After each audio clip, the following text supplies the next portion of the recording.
أعوذ بالله من الشيطان الرجيم بسم الله الرحمن الرحيم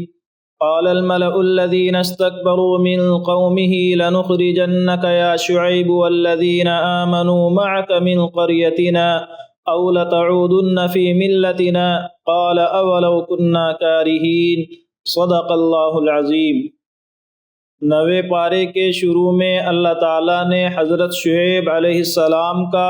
اور ان کی قوم کا واقعہ ذکر کیا۔ حضرت شعیب علیہ السلام جس قوم کی طرف مبعوث ہوئے، قوم مدین،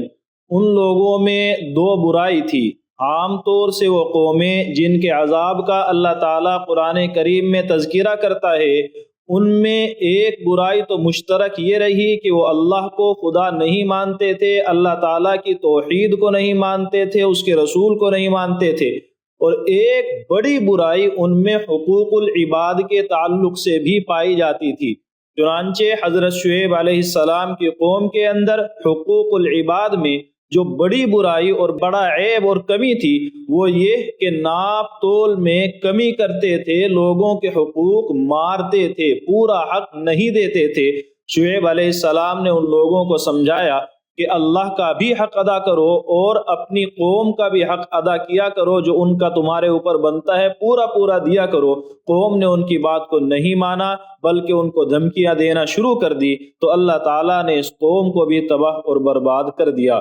اللہ نے فرمایا وَمَا أَرْسَلْنَا فِي قَرْيَةٍ مِّن نَّبِيٍّ إِلَّا أَخَذْنَا أَهْلَهَا بِالْبَأْسَاءِ وَالضَّرَّاءِ لَعَلَّهُمْ يَضَّرَّعُونَ۔ اللہ کے عذاب کا کیا طریقہ ہے 7ویں پارے کے اندر بھی گزرا۔ یہاں اللہ نے پھر اس کو ایک مرتبہ سمجھایا کہ ہم پہلے کسی بھی نافرمان قوم کے پاس اپنے انبیاء کو بھیجتے ہیں، انبیاء کی دعوت جاتی ہے، انبیاء کے نائب جاتے ہیں اور وہ جا کے ان کو ان کے غلط کاموں سے روکتے ہیں، نصیحت کرتے ہیں، اچھے ڈھنگ سے وعظ و نصیحت کے ذریعے انہیں اللہ کی طرف بلاتے ہیں۔ لیکن یہ والا طریقہ نصیحت کا، خیر خواہی کا، ہمدردی کے ساتھ اللہ کی طرف دعوت دینے کا طریقہ جب مؤثر نہیں ہوتا تو پھر ہم دوسرا راستہ اختیار کرتے ہیں، اور وہ یہ اخذنا اہلہا بالبأساء والضراء، ہم انہیں بیماریوں میں، مشکلات میں، حالات کی تنگیوں میں گھیرتے ہیں۔ مقصد پریشان ہو کر کے اللہ کی طرف رجوع کریں، تنگ آ کر کے اللہ سے فریاد کریں، اپنے رب کو پہچانیں۔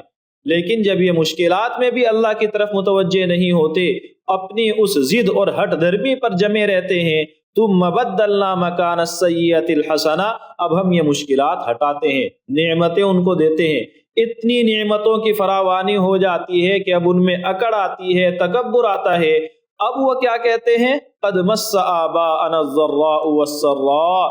یہ زمانے کے حالات ہیں، ہمارے باپ داداؤں کے ساتھ میں بھی کبھی مشکلات تھے، کبھی آسانیاں تھی، یہ تو حالات ہیں، عدلتے بدلتے رہتے ہیں۔ اسی طرح جب آپ یہ کہتے ہیں کہ ہمارے آباء و اجداد مشکل میں تھے، تو ایک انداز اپنی بڑائی کا اس میں ہوتا ہے، ہمارے باپ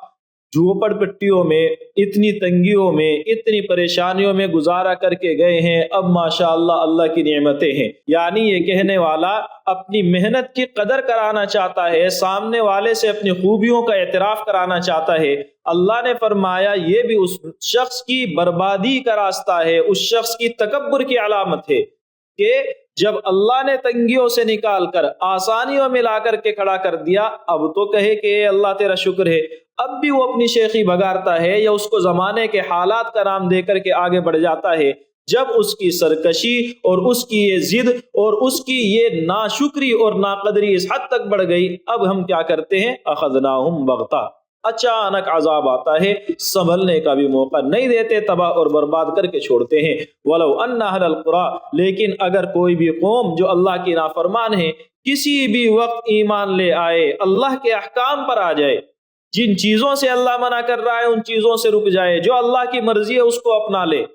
تو ہم لفتحنا علیہم برکات من السماء، ان پر اپنی رحمتوں کے، اپنی برکتوں کے دروازے کھول دیں گے، ان کو ایسا نوازیں گے کہ ان کی ہر مشکل کو ہم سمیٹ دیں گے، ختم کر دیں گے، اللہ کی رحمتیں نازل ہوں گی۔ کرنا کیا ہے؟ اللہ پر ایمان لے آئیں اور اللہ تعالیٰ کے احکام کی پابندی کرنا شروع کر دیں۔ لیکن اگر ایسا نہیں کرتے، پھر بھی انبیاء کی تکذیب کرتے ہیں، پھر بھی اللہ کے احکام کی ناقدری کرتے ہیں۔ افامن اہل القری، کیا یہ دنیا والے، کیا یہ بستیوں والے، کیا یہ آبادیوں والے مطمئن ہو گئے کہ ہمارا عذاب راتوں رات آ کر ان کو تباہ کر دے؟ اس چیز سے بے خوف ہو گئے ہیں؟ یا دن میں سو رہے ہیں، آرام کر رہے ہیں، یا دن میں اپنے کام میں کاروبار میں شریک ہے، دن چڑھے کھلم کھلا اللہ کا عذاب آئے اور ان کے پاس اس کے بچاؤ کی کوئی تدبیر نہ ہو۔ اللہ ایسے بھی عذاب دے سکتا ہے، خاموشی کے ساتھ بھی عذاب آ سکتا ہے، اور سر عام بھی لوگوں کی آنکھوں کے کھلے ہوئے ہونے کی حالت میں بھی عذاب آ سکتا ہے۔ تو کیا اس سے مطمئن ہے؟ اللہ کے عذاب سے مطمئن ہونا ناکام لوگوں کی علامت ہے، اللہ کے احکام سے لاپرواہ ہو جانا کفر کی علامت ہے۔ اللہ کے احکام کی ناقدری آپ کو اللہ سے دور لے کے جاتی ہے۔ چنانچہ اللہ نے بتایا یہ لوگ جو ابھی یہاں ہیں، اب یہ ناشکری کر رہے ہیں، یہ ہمارے احکام کی ناقدری کر رہے ہیں، توجہ دلانے کے باوجود متوجہ نہیں ہوتے ہیں، ہم ان کے کانوں کو بہرا کر دیں گے، ان کے دلوں پر مہر لگا دیں گے، سوچنے سمجھنے کی صلاحیت ختم، اور جب یہ آخری درجے کی نافرمانی پر پہنچیں گے پھر ہمارا عذاب آئے گا۔ اللہ تعالیٰ نے حضرت موسیٰ علیہ السلام کا واقعہ ذکر فرمایا، ثم بعثنا من بعدهم موسیٰ بآیاتنا الى فرعون وملئه فظلموا بها۔ یہاں سے ایک لمبا سلسلہ ہے۔ حضرت موسیٰ علیہ السلام جس قوم کی طرف نبی بنا کر کے بھیجے گئے وہ کل دو طرح کی قومیں ہیں، ایک فرعون اور اس کا خاندان، یعنی وہ لوگ جو حضرت موسیٰ علیہ السلام سے پیدائشی دشمنی رکھتے ہیں، ان کی پوری قوم سے دشمنی رکھتے ہیں اور ان کی دعوت کو قبول نہیں کرتے ہیں۔ دوسری حضرت موسیٰ علیہ السلام کے حالات ان لوگوں کے ساتھ میں ہیں جنہوں نے حضرت موسیٰ علیہ السلام پر ایمان قبول کیا تھا، یعنی بنو اسرائیل۔ تو امتیں دو، ایک کو کہتے ہیں امت اجابت، ایک کو کہتے ہیں امت دعوت، یعنی کوئی بھی نبی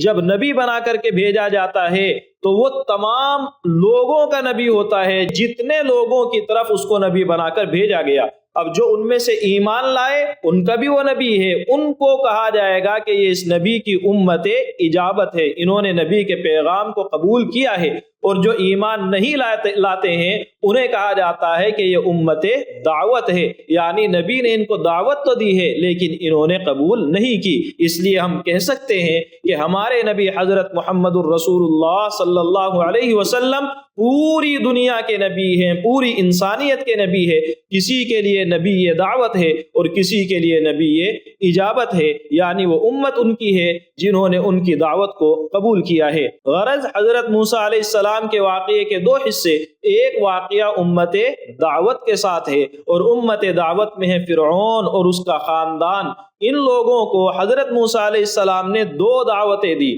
ایک پہلی دعوت اللہ پر ایمان لاؤ، مجھے اللہ کا رسول مانو، توحید کی دعوت تھی، اور دوسری دعوت یہ تھی کہ بنو اسرائیل کو غلامی سے آزاد کر دو، اور اس کے لیے موسیٰ علیہ السلام نے معجزے دکھائے، اپنی نبوت کے دلائل پیش کیے، فرعون کو جس ڈھنگ سے سمجھا سکتے تھے ہر مؤثر انداز اختیار کیا، لیکن فرعون نے ان کی بات پر بالکل توجہ نہیں دی بلکہ ان کے قتل کے در پہ ہو گیا۔ اللہ تعالیٰ نے اس پر اپنا عذاب بھیجا۔ عذاب شروع میں ٹکڑوں کی شکل میں چھوٹے چھوٹے عذاب آئے، اللہ نے ان عذابوں کو ذکر کیا ہے، فَأَرْسَلْنَا عَلَيْهِمُ الطُّوفَانَ، طوفان کا، سیلاب کا عذاب ان پر آیا ہے کہ گھروں کے اندر پانی گھس گیا، رہنا وہاں پر مشکل ہو گیا، تو موسیٰ علیہ السلام کے پاس آئے، کیونکہ موسیٰ علیہ السلام سمجھاتے رہے تھے، اللہ کے عذاب سے ڈراتے رہے تھے، تو جب عذاب میں گھرے تو احساس ہوا کہ موسیٰ علیہ السلام کی بات صحیح ہے، اس لیے آئے اور عذاب کے ٹلنے کی دعا کی درخواست کی کہ اللہ سے دعا کریں ہمارے اوپر سے عذاب ٹلے۔ ہم کیا کریں گے؟ لَإِن كَشَفْتَ عَنَّا الرِّجْزَ لَنُؤْمِنَنَّ لَكَ وَلَنُرْسِلَنَّ مَعَكَ بَنِي اسرائیل۔ جو دو آپ کی دعوتیں ہیں، اللہ پر ایمان لاؤ، مجھے اللہ کا رسول مانو، اور بنو اسرائیل کو رہا کر دو، ہم وعدہ کرتے ہیں اگر یہ عذاب ٹل گیا ہم ایمان بھی لائیں گے اور بنو اسرائیل کو رہا بھی کر دیں گے۔ چنانچہ موسیٰ علیہ السلام نے اللہ سے دعا کی اور اللہ نے وہ عذاب ہٹا دیا۔ فَلَمَّا كَشَفْنَا عَنْهُمُ الرِّجْزَ، اللہ نے عذاب کو ہٹایا تھا، اب ہونا کیا چاہیے تھا؟ ایمان لاتے، لیکن اذا هم ينكثون، پھر عہد توڑ دیا، جو وعدہ کیا تھا اس سے ہٹ گئے، اللہ نے دوسرا عذاب بھیج دیا، ٹڈیاں مسلط کر دی، ان کے کھیت ختم کر دیتی، سارے چاٹ کر کے صاف کر دیتی۔ پھر وہ موسیٰ علیہ السلام کے پاس آئے، پھر یہی وعدہ کیا، موسیٰ علیہ السلام نے دعا کی، اللہ نے عذاب کو ٹال دیا، پھر واپس اپنی اسی ضد اور ہٹ درمی پر چلے گئے، نافرمانی پر چلے گئے۔ اللہ نے اس مرتبہ ان کے اندر جوؤں کا عذاب بھیجا، ہر چیز کے اندر جوئیں ہیں، جو بھی دیکھیں، بستر اٹھائیں، آدمی کے کپڑوں کے اندر، کھانے کے اندر، جس چیز کو بھی دیکھیں وہاں یہ چیز کا شکار ہیں۔ پریشان ہو کر، تنگ آ کر پھر دعا کراتے ہیں، پھر واپس اللہ کی طرف نہیں آتے تو اللہ کا عذاب آتا ہے مینڈکوں کی شکل میں، والضفادع، مینڈکوں کی شکل میں اللہ کا عذاب آیا۔ جو کچھ بھی لیتے، کھانے کا برتن ہے اس کے اندر مینڈک اچھل کود کر رہے ہیں، گھر کو دیکھتے ہیں گھر کے اندر مینڈک اچھل کود کر رہے ہیں، پانی کا تالاب ہے وہاں جتنے دیکھیں مینڈک ہی مینڈک ہے، یعنی کھانا بھی دو بھر، پینا بھی دو بھر۔ موسیٰ علیہ السلام کے پاس پھر آتے ہیں، پھر دعا کی درخواست کرتے ہیں، پھر واپس عذاب ٹل جاتا ہے، پھر ایمان نہیں لاتے۔ والدم، پھر اللہ نے ایک عذاب بھیجا خون کی شکل میں، پانی پینے کے لیے لیا، ابھی تک صحیح سلامت ہے، ہاتھ میں اٹھا کر کے دیکھا خون ہے، کھانے کو دیکھتے ہیں خون ہے، جو کچھ بھی دیکھیں، جدھر بھی دیکھیں استعمال کرنے کی چیز اللہ اس کو خون کی شکل میں بدل دیتا ہے، یعنی ان کے لیے پھر زندگی مشکل ہو گئی۔ پھر واپس وہی وعدہ اور وعدے کو توڑنے کا سلسلہ۔ اب جب ایک قوم پر لگاتار سختیاں آتی رہیں، ان سختیوں کا مقصد ہوتا ہے اللہ جھنجھوڑ کر کے بلا رہا ہے، آ جاؤ آ جاؤ، پھر ڈھیل دیتا ہے، پھر سختی کرتا ہے، پھر ڈھیل دیتا ہے، پھر سختی کرتا ہے۔ لیکن جب یہ لوگ باز نہیں آتے پھر اللہ کھیلتا نہیں ہے۔ اللہ کا کام بندوں کے ساتھ ہنسی کھیل کرنا نہیں ہے، اللہ ہمیں جو احکام دیتا ہے وہ سیریسلی ہوتے ہیں، عمل کرنے کے لیے ہوتے ہیں۔ اور یہ جو واقعات یہاں بنو اسرائیل کے ذکر کیے جا رہے ہیں، یہ واقعات بھی قصے کہانی سنانے کے لیے نہیں ہے، میرے اور آپ کے سمجھنے کے لیے ہیں کہ اللہ کبھی مجھے میری اولاد کی طرف سے پریشان کرتا ہے، کبھی بھائیوں کی طرف سے پریشان کرتا ہے، کبھی خاندان کی طرف سے پریشان کرتا ہے، کبھی بیماریوں میں گھیرتا ہے، کبھی کاروبار وہاں جا کر دھڑام سے نیچے آ کے گرتا ہے، کبھی کچھ مشکل، کبھی کچھ مشکل۔ یہ ساری مشکلات کہتی ہیں کہ اللہ ہے، اس سے آسانیاں مانگو، اس کی طرف متوجہ ہو جاؤ، لیکن ہم ان ساری چیزوں کو زمانے کے حالات کا نام دے کر آگے بڑھ جاتے ہیں، تو پھر اللہ کی رحمت کی توجہ ہمارے اوپر سے ہٹ جاتی ہے۔ اس لیے جب بھی مشکلات آئیں، وہ مشکلات ہمیں مزید اللہ کے قریب کر دیں تو وہ ہمارے لیے مشکل بھی رحمت بن جائے گی، اور اگر ہم واپس ہمارا دل سخت سے سخت ہوتا چلا جائے، ہر آنے والی مشکل کو ہم جھیل کر کے آگے بڑھ جائیں، تو پھر سمجھ جائیں کہ بنو اسرائیل کی طرح دلوں کے سخت کرنے کا عذاب اللہ نے ہمارے اوپر مسلط کر دیا ہے۔ غرض جب ان لوگوں نے ہنسی کھیل کر لیا، اللہ کے عذابوں کو بالکل کھیل بنا دیا، فانتقمنا منہم، اب ہم نے ان سے بدلہ لیا اور دریا کے اندر غرق کر دیا۔ اس طرح پہلی امت یعنی امت دعوت ختم ہوئی۔ اگلا مرحلہ اللہ نے ذکر کیا، وجاوزنا ببنی اسرائیل، اس امت کا جس کو امت اجابت کہتے ہیں، یعنی جنہوں نے حضرت موسیٰ علیہ السلام کی دعوت کو قبول کیا، ان کے اندر بھی نافرمانیاں ہوئی، ناشکری، ناقدری، موسیٰ علیہ السلام کے ساتھ میں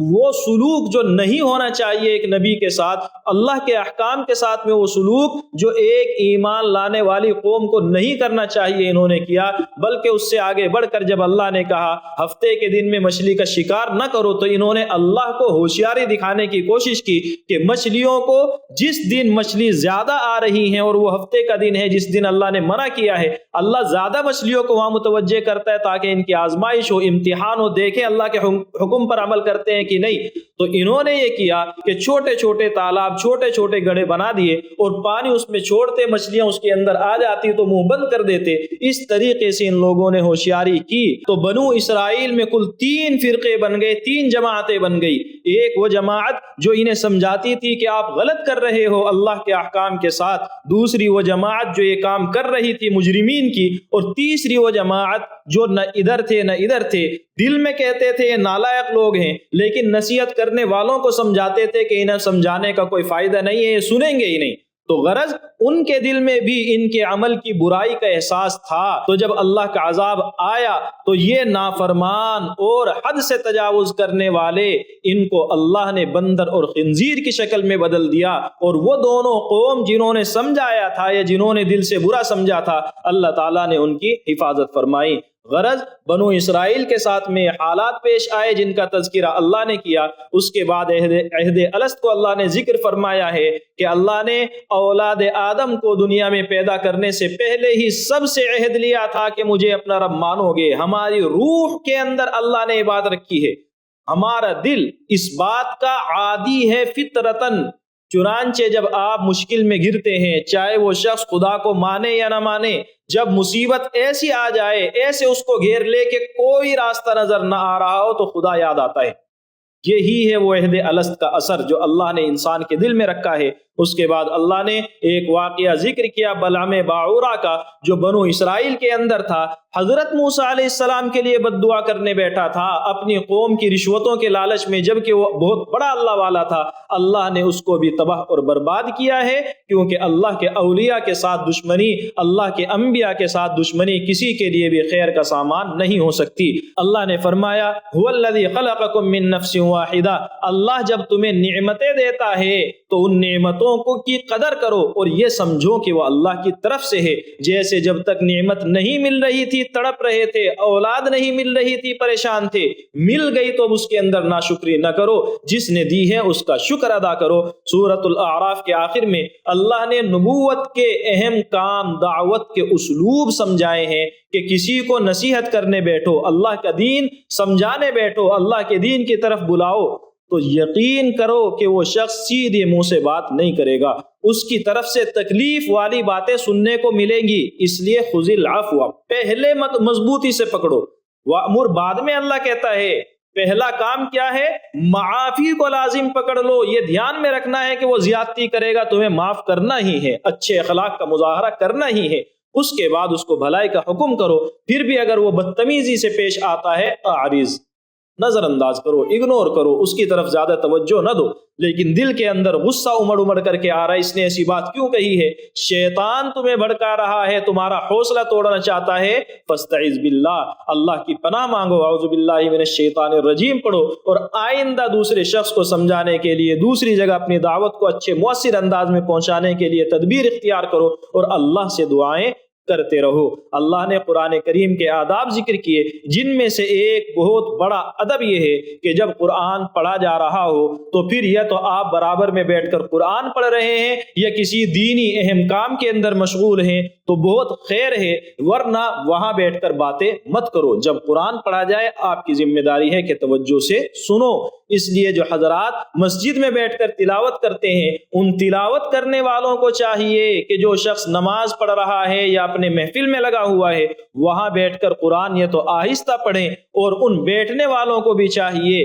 کہ اگر پاس میں کوئی شخص بیٹھ کر قرآن پڑھ رہا ہے تو یا تو وہاں بیٹھے نہیں، دوسری جگہ جا کر کے بیٹھ جائیں، اور یا پھر دھیان سے توجہ سے قرآن کو سنیں، قرآن پڑھنے والے کے پڑھنے میں خلل نہ ڈالیں۔ اگلی سورت سورت الانفال ہے، جس کے اندر اللہ تعالیٰ نے اس امت پر اللہ کا عذاب کیسے آیا اس کو ذکر کیا ہے۔ پہلی امتیں جب نافرمانیاں کرتی تھی، نبیوں کو ستاتی تھی، اللہ ان کو کسی کو آگ کے ذریعے، کسی کو طوفان کے ذریعے سے، کسی کو چیخ اور پکار کے ذریعے سے، کسی کو کسی شکل میں ہلاک اور برباد کرتا تھا۔ لیکن اس امت نے جب اب اللہ کے آخری اور محبوب رسول کو ستایا ہے، اللہ تعالیٰ نے ان پر عذاب بھیجا، صحابہ کو جنگ کی اجازت دی اور صحابہ کو حکم دیا کہ ان لوگوں کے ساتھ مقابلہ کرو۔ چنانچہ صحابہ نے اللہ کے حکم پر ایسا عمل کیا کہ پوری سرزمین عرب کو اللہ تعالیٰ کے حکم سے، اللہ کی رحمت اور اس کی مدد سے تمام ان لوگوں سے پاک کر دیا جو اللہ کے دین کے دشمن تھے۔